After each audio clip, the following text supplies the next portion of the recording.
They told me Grandpa died broke. Not gently, not apologetically, just factually. We were sitting around my aunt's dining table, the same one where holiday meals used to stretch too long and conversations stayed shallow. Papers were spread out in front of her, folders, envelopes, things that looked official enough to stop questions. "That's everything," she said, tapping the stack with her fingernail. "No assets, no savings. Medical bills wiped it all out." My uncle nodded. My cousin avoided my eyes. I nodded too, because that's what I'd always done. Grandpa had been careful his whole life. Quiet with money. Methodical. The kind of man who paid in cash and kept receipts folded neatly in envelopes. But when people tell a story with confidence, especially family, you learn early not to challenge it. "There's nothing to divide," my aunt added. "So let's not drag this out." Drag what out? Grief? Truth? Or the possibility that they were wrong? I drove home that night feeling hollow, but not surprised. I've been written out of things before. Conversations. Decisions. Plans I was informed of after they were already finished. So Grandpa dying with nothing fit the pattern. Still, something nagged at me. Not suspicion. Memory. 2 months before he passed, I'd driven him to a doctor's appointment. We'd sat in the car afterward, engine running, neither of us in a hurry to go anywhere. "You're good at paying attention," he'd said suddenly. I laughed. "To what?" "To things people assume you won't notice," he replied. At the time, I thought he was just talking. Now, that memory felt heavier. A week after the family meeting, a letter arrived. Plain envelope. My name typed. No family return address. I almost ignored it. Bills, spam, forms. My mailbox was full of things that wanted something from me. This one didn't. Inside was a business card and a short note. "Please contact my office regarding the estate of Harold Benson." My hands went cold. No one had mentioned a lawyer. I called the number the next morning. The woman who answered sounded calm, practiced. "Mr. Keller's office," she said. I gave my name. There was a pause. Then, "Yes, we've been trying to reach you." Trying. The word echoed. "I was told there was nothing left," I said carefully. Another pause. "That's not what our records show," she replied. I gripped the edge of the counter. "What do your records show?" I asked. She cleared her throat. "There's an account," she said. "Approximately $380,000. The room tilted slightly. In your name." I didn't speak. I couldn't, because suddenly every confident sentence from that dining room replayed in my head. No assets. Nothing to divide. Let's not drag this out. They hadn't sounded uncertain. They'd sounded finished. "I don't understand," I finally said. "That's understandable," the woman replied gently. "Which is why Mr. Keller would like to meet with you." After I hung up, I sat on the kitchen floor for a long time. Because if Grandpa had an account like that, then someone knew. And if someone knew, then the story I'd been told wasn't a misunderstanding. It was a decision. They didn't know what I had already done. Because months earlier, before Grandpa died, before anyone gathered around that table, he'd asked me to help organize some paperwork. Just in case, he'd said. I hadn't looked closely then. I'd respected his privacy. But now I realized something chilling. They hadn't just claimed Grandpa died broke. They claimed I didn't matter enough to be told the truth. And as I stared at the lawyer's card in my hand, one question settled heavily in my chest. If the money was in my name, why was everyone else so sure I'd never find out? I didn't tell anyone about the call. Not my aunt. Not my uncle. Not the cousin who had nodded along so confidently when they said Grandpa died with nothing. I needed to understand how this had happened before I let them know I knew. So I went looking for the box. The one Grandpa had asked me to store in my hall closet months earlier. It was still there, exactly where I'd put it. A small cardboard box, taped shut, his handwriting on the top. House stuff. At the time, I hadn't questioned it. Now, my hand shook slightly as I pulled it down and cut the tape. Inside were folders. Not many, just enough to matter. Utility statements, old warranties, a few letters from the VA, normal things. Then, at the bottom, an envelope thicker than the rest. Inside it were copies, bank statements, account numbers partially redacted, a beneficiary designation form. My name, printed clearly, dated 3 years earlier. I sat back on my heels, the air leaving my lungs all at once. This hadn't been an oversight. This had been planned. I remembered how careful Grandpa had been when he handed me the box. "Don't open it unless you need to," he'd said, "and don't let anyone else go through it." At the time, I thought he was just being private. Now it felt like a warning. I picked up my phone and called the lawyer's office back. "I found documents," I said. "Copies." "That matches what we have," Mr. Keller replied himself this time. His voice was steady, professional. "Your grandfather set the account up deliberately." "Who knew?" I asked. There was a pause. "The executor," he said, "and anyone who reviewed the estate files. My aunt, my uncle, the same people who'd looked me in the eye and told me there was nothing." "When was the account accessed last?" I asked. "It wasn't," he replied. "No withdrawals, no changes," which meant something worse. They hadn't taken the money. They'd hidden it. They'd counted on time, confusion, and my silence to keep it that way. That afternoon, my aunt called. Cheerful, casual. "Just checking in," she said. "Making sure you're okay."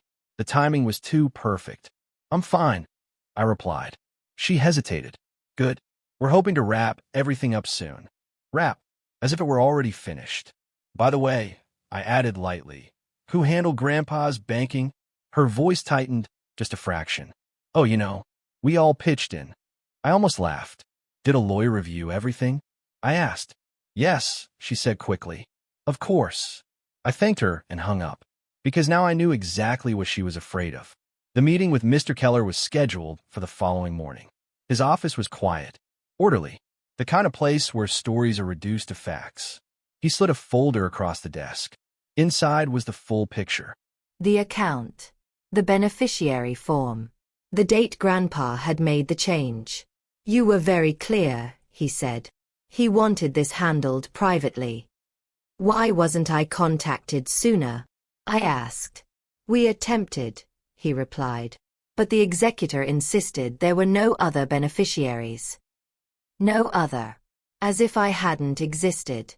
"What happens now?" I asked. He leaned back slightly. "That depends," he said, "on whether they continue pretending this account doesn't exist." I drove home in silence. Because suddenly, the family meeting made sense. The rush. The certainty. The insistence that nothing be dragged out. They hadn't been grieving. They'd been closing doors. And the most unsettling realization of all? They hadn't worried I'd challenge them. They'd worried I'd never even know where to start looking. What I didn't realize then was how quickly confidence turns into panic when a secret stops staying buried. Because that night, my cousin texted me out of nowhere. "Hey, weird question. Did Grandpa ever give you paperwork to hold on to?" I stared at the message. Because now, they were circling. And once people start asking questions they hoped you'd never answer, the story changes fast. The only question was how much truth they were ready to face. And how far they'd go to avoid it. I didn't answer my cousin's text right away. Not because I didn't know what to say, but because I wanted to see how desperate they'd become without an answer. Silence makes people reveal things they don't intend to. An hour passed. Then another message came through. "Just curious. Mom's trying to make sure everything's accounted for." Accounted for. The irony almost made me smile. I set my phone face down and went back to the documents spread across my table. Grandpa's handwriting was steady, precise. Nothing rushed. Nothing confused.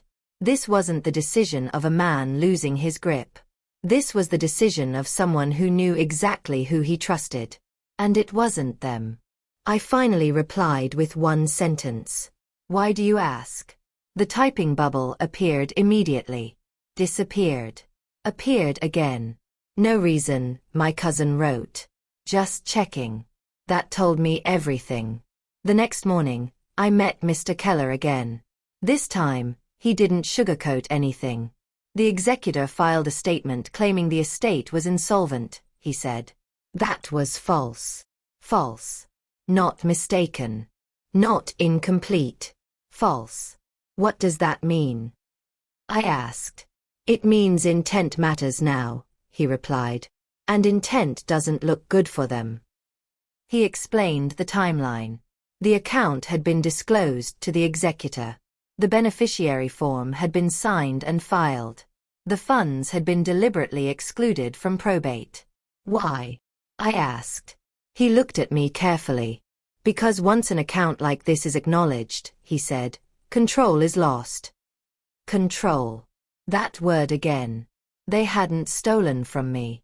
They'd tried to erase me. That afternoon, my uncle called. He didn't bother with pleasantries. I hear you've been talking to a lawyer, he said. I leaned back in my chair. I was contacted by one, I corrected. A pause. That wasn't necessary, he said. There's nothing to worry about. Then why are you calling? I asked calmly. Silence. Then a sigh. Your grandfather didn't want conflict, he said. We're just trying to honor that. I almost laughed. By lying. By excluding the one person Grandpa had chosen? I'm honoring him by listening to what he actually did, I replied. His tone hardened. You're making this more complicated than it needs to be. No, I said. You did that. The call ended shortly after. That evening, my aunt sent a group message. Let's all take a breath. No need to jump to conclusions. Jump. As if this hadn't been carefully avoided for months. I didn't respond. Instead, I forwarded the message to Mr. Keller. His reply was brief. They're attempting damage control. That night, I slept better than I had in weeks. Because clarity does that. It removes the doubt they'd spent years planting. The next development came faster than expected. The bank placed a temporary hold on the account, not freezing it, but flagging it. Standard procedure once a discrepancy is reported. Which meant one thing. They'd been notified. My phone rang just after dinner. My aunt. This time, she didn't sound confident. She sounded careful. We need to talk, she said. In person. I considered it. Then I said, I'm already talking to the lawyer. Her breath caught. That's extreme, she said. Families handle things privately. That's what you said when you told me Grandpa died broke, I replied. Silence stretched between us. Then softer. You don't understand the whole picture. I thought about Grandpa in his truck, engine running, telling me I was good at noticing what people assumed I wouldn't. I understand enough, I said. After we hung up, I sat alone and realized something important. They weren't afraid of losing money. They were afraid of losing the story. The version where they were responsible. Where they'd done nothing wrong. Where I was just a quiet bystander who'd accept whatever was decided. That version was gone now.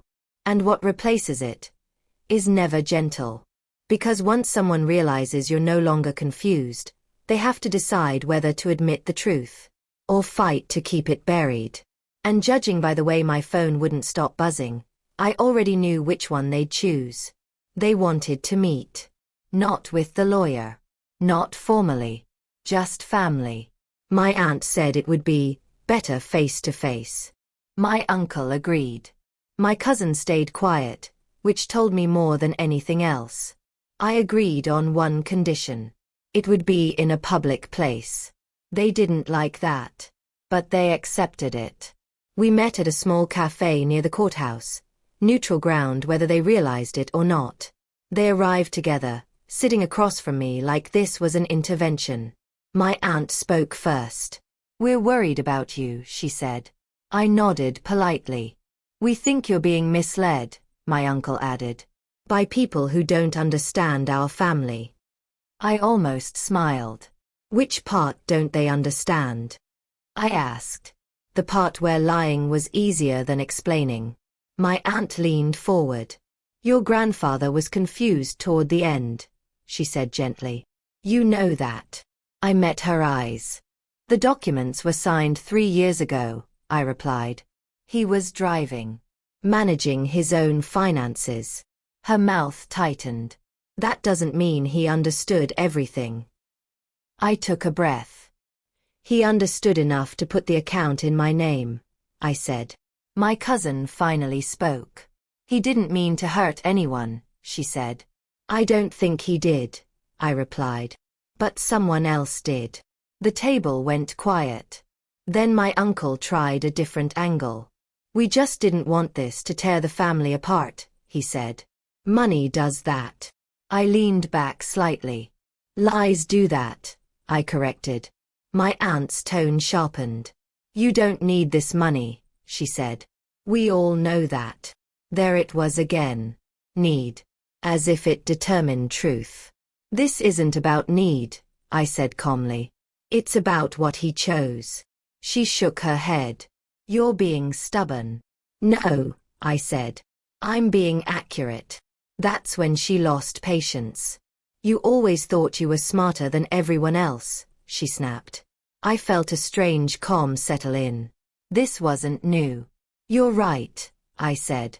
I am paying attention. That seemed to rattle them more than anger ever could. My uncle sighed heavily. Look, he said. We can make this go away. Quietly. I raised an eyebrow. How? We can discuss a compromise, he said. Something fair. Fair. The words sounded different now. You mean less than what Grandpa left me, I replied. He didn't deny it. My aunt leaned in, voice low. If you push this, she said, things will get ugly. I met her gaze. They already are, I said. You just don't control how it looks anymore. The check arrived in my pocket a moment later. My phone vibrating. A text from Mr. Keller. Bank has formally acknowledged beneficiary designation. Executor notified. I stood. I think this meeting is over, I said. They stared up at me, stunned. My aunt's voice cracked. You're really doing this? I nodded. I already am. As I walked out, I didn't feel triumphant. I felt relieved. Because for the first time, I wasn't trying to convince them of anything. I was simply letting the process move forward. And once a process begins that you can't interrupt with emotion, manipulation stops working. They'd hoped to intimidate me into backing down.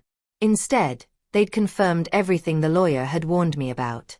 That night, my uncle left a voicemail. His tone was no longer confident. It was careful. We should have handled this better, he said. Let's talk. I didn't call back. Because now, it wasn't about talking. It was about records. And records don't respond to pressure. They respond to facts. What I didn't realize then was that the next step wouldn't be a conversation at all. It would be official, public, permanent. And once that happened, there would be no version of this story they could rewrite. The notice arrived by certified mail. Not to me. To them. I knew because my aunt called within minutes of signing for it. Her voice wasn't sharp this time. It wasn't confident. It was thin. They're asking questions, she said. Serious ones. I didn't pretend not to know what she meant. The bank? I asked. A pause. Then, yes. I closed my eyes. Because this was the moment everything shifted from family disagreement to documented problem. They want clarification on the estate filing, she continued. Apparently there are discrepancies. Discrepancies. The softest word for a lie. They're saying the account should have been disclosed, she added quickly. But that doesn't mean anything yet. It meant everything. Did you tell them Grandpa died broke? I asked. Another pause. Yes, she said. Because that's what we believed. Believed. I thought about the beneficiary form in Grandpa's handwriting. The copies in the box. The dates. The signatures. This isn't about belief, I said. It's about what was filed. Her tone changed. You don't need to do this, she said quietly. We can fix it ourselves. Fix. As if truth were a cosmetic issue. Fixing it would have meant telling me the truth from the start, I replied. She inhaled sharply. You're being unforgiving, she said. No, I said. I'm being consistent. That seemed to frustrate her more than anger ever had. Over the next few days, the calls rotated. My uncle tried reasoning. This could cost a lot in legal fees, he warned. My cousin tried guilt. Grandpa wouldn't want this stress, she said. Stress. As if hiding the truth had been peaceful. And through it all, one detail stayed consistent. No one denied the account existed. They just kept hoping I'd stop insisting it mattered. Mr. Keller called me midweek. The executor has been formally challenged, he said. They'll need to respond in writing. What happens if they don't? I asked. They won't have a choice, he replied. Once the bank flags an omission like this, it escalates. Escalates. The word sat heavy in my chest. Because escalation meant exposure. Not just of the account, but of intent. That evening, my uncle showed up at my door. Unannounced. Again. He looked older than I remembered. Smaller. I didn't think it would go this far, he said. I didn't invite him in. I did, I replied. He sighed. We were trying to keep things simple, he said. Your grandfather didn't want drama. Then why lie? I asked. He looked away. Because once people know there's money, he said quietly, everything changes. I almost laughed. Everything already changed, I said. You just didn't expect me to notice. He nodded slowly. We thought, since it was in your name, it could wait. Wait. Forever. Why didn't you tell me? I asked. He hesitated. Then said the quiet part out loud. We didn't think you'd push. There it was. The assumption they'd built everything on. That I would stay confused. Stay polite. Stay quiet. I stepped back. I think you should leave, I said. He did. Without arguing. The next morning, I received an email from the court. A hearing date. Just procedural. Just administrative. But it meant one thing. This was no longer something they could soften with family language. No more we were just trying. No more you don't need it. Soon they would have to explain, on record, why an account in my name was omitted while they declared Grandpa had died broke. And that explanation would follow them long after this was over. What I didn't realize then was that Act V wasn't about pressure. It was about inevitability. Because once the truth is written down in the wrong place, it starts asking questions on its own. And there is nothing more terrifying to someone who relied on silence than a process that doesn't care how uncomfortable the truth makes you. The hearing wasn't dramatic. No raised voices. No gasps. No gavel slamming for effect. That was what made it terrifying for them. Because this room didn't care about family dynamics or who usually controlled the conversation. It cared about sequence. About documents. About what was filed, and what wasn't. I arrived early and sat alone. My aunt and uncle came in together, whispering urgently. My cousin sat 2 seats away, staring straight ahead, like if she didn't look at me, I wouldn't exist. They didn't look confident anymore. They looked cornered. The clerk called the case. Names. Dates. Estate number. Then the questions began. Who filed the original statement declaring the estate insolvent? My aunt raised her hand. Did you disclose all known accounts at that time? Yes, she said. Too quickly. The judge looked down at the file, then back up. Then why does the bank record show an account opened by the decedent, 3 years prior to death, listing a sole beneficiary? Silence. The kind that stretches and stretches until it stops being empty and starts being loud. My uncle cleared his throat. We didn't think it applied, he said. The judge tilted her head slightly. Applied to what? To the estate, he replied. It was outside of probate. That is correct, the judge said calmly. And yet you declared the decedent had no assets. The word declared hung in the air. Not assumed. Not believed. Declared. My aunt tried to recover. We didn't think it was necessary to mention, she said. It wasn't part of what we were distributing. The judge's pen stopped moving. Why? She asked.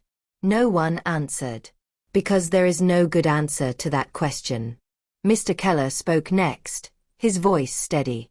The account was intentionally excluded, he said. Despite being disclosed to the executor, the beneficiary designation was clear.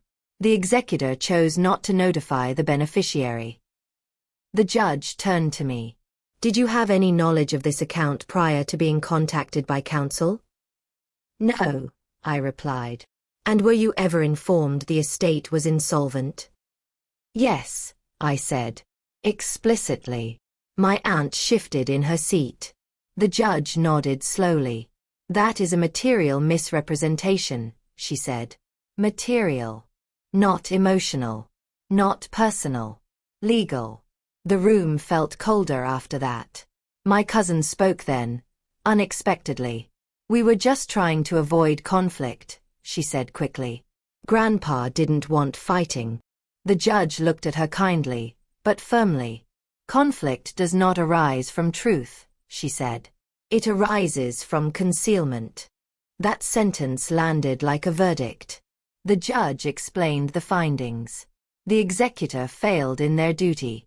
The beneficiary was improperly excluded. Corrective action would be taken immediately. She didn't raise her voice. She didn't scold. She simply stated what would now happen. The account would be released to me. The filing would be amended. The executor would face review. As we stood to leave, my aunt finally looked at me. Not angry. Not superior. Defeated.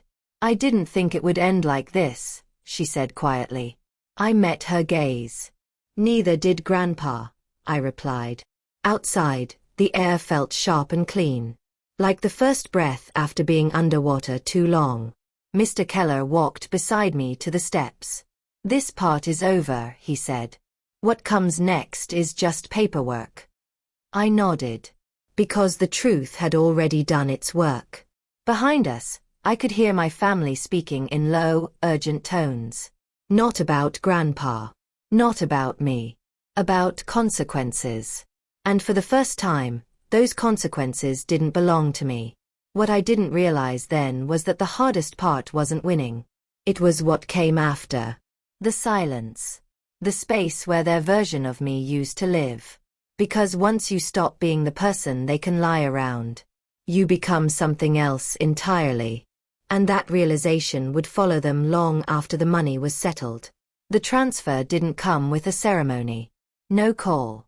No apology. No explanation. Just a notification from the bank on a Tuesday morning, as ordinary as any other, except for the number attached to it. $380,000. Exactly what Grandpa had set aside. Exactly where he'd intended it to go. I stared at the screen longer than I expected to. Not because of the money. Because of what it confirmed. That I hadn't imagined the carefulness. The quiet trust. The box he'd handed me without explanation. The truth had been there the whole time. They just hadn't expected me to listen. My aunt didn't reach out afterward. Neither did my uncle. The silence felt deliberate at first, a kind of punishment, but it faded quickly into something else. Distance. They stopped telling my story. Stopped explaining me. Stopped deciding who I was for everyone else. And in that absence, I felt lighter than I had in years. My cousin sent a message a week later. I didn't know it would turn out like this. I read it twice. Then replied. Neither did I. It was the only honest answer. I visited Grandpa's grave the following weekend. I brought nothing with me. No flowers, no letter. Just myself. I noticed, I said quietly. Like you said. The wind moved through the trees. Soft but steady. I stood there thinking about the day in the truck, the way he'd looked at me like he was checking something off an invisible list. I understood now what he'd been doing. He hadn't been hiding money. He'd been protecting choice. Because money, when it's handled quietly, doesn't just provide comfort. It provides independence. And independence is dangerous to people who rely on your confusion. I used the money carefully. Paid off things I'd carried alone. Invested with patience. Set aside enough that I could breathe. But the real change wasn't financial. It was internal. I stopped second-guessing myself. Stopped apologizing for asking questions. Stopped shrinking in rooms where certainty had always belonged to someone else. At the next family gathering, months later, the atmosphere was different. Polite. Measured. Respectful. No one brought up Grandpa's estate. No one joked about money. No one told me what Grandpa would have wanted. They'd learned something important. That I wasn't confused. And that records remember even when families pretend not to. My aunt spoke to me once that night, briefly. You didn't have to make it public, she said. I looked at her. I didn't, I replied. You did. When you filed it. She didn't answer. Because she couldn't. And for the first time, that didn't bother me. The truth didn't need acknowledgement to be real. It just needed space. What I didn't realize at the beginning, sitting around that dining table, nodding along as they told me Grandpa died broke, was that this wasn't a story about money. It was a story about erasure. About what happens when people assume you won't notice what's missing. About the quiet power of paying attention when others rely on your silence. They didn't know what I had already done. They didn't know I'd kept the box. That I'd listened when Grandpa spoke. That I'd learned how to ask the right questions at the right time. And by the time they realized it, the truth had already moved forward without them. Because once a lie loses its shelter, it doesn't explode. It dissolves. And what's left behind isn't chaos. It's clarity. Thanks for listening. Don't forget to subscribe for more stories like this.